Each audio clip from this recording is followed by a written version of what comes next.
సిద్దిపేట జిల్లా హుస్నాబాద్ పట్టణంలో దొంగలు రెచ్చిపోయారు. ఇల్లు కిరాణా దుకాణాలలో బీభత్సాన్ని సృష్టించారు. 4 దుకాణాల్లోకి చొరబడి 20 తులాల బంగారం, 50,000 రూపాయల నగదు, గల్లపెట్టిని ఎత్తుకెళ్లారు.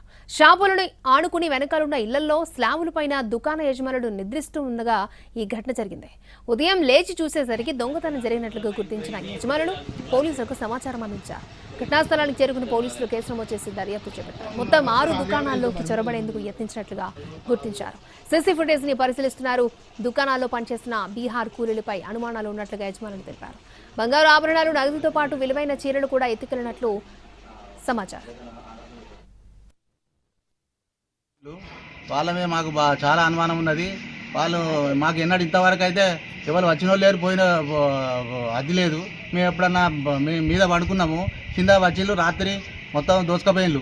మా 20 తులాల బంగారం అయితే పోయింది. అన్ని ఉంగురాలు, చైను, 4 దండలు, నా మనమంది 2 చైన్లు ఉన్నాయి.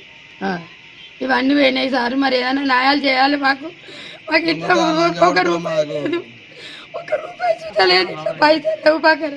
తరగా చీరలు చూద్దా, కొత్త చీరలు చూస్తే ఎత్తుకుపోయిండు వాడు. నేను మొన్ననే కొన్నా, మా బిడ్డలు కొన్నారు 5,000 ఒక్కొక్కరు కొన్నారు. ఆ చీరలు చూద్దామండి, చీరలు ఏమో కదా బంగారం అయితే ఇంట్లో ఏం లేదు. ఇదే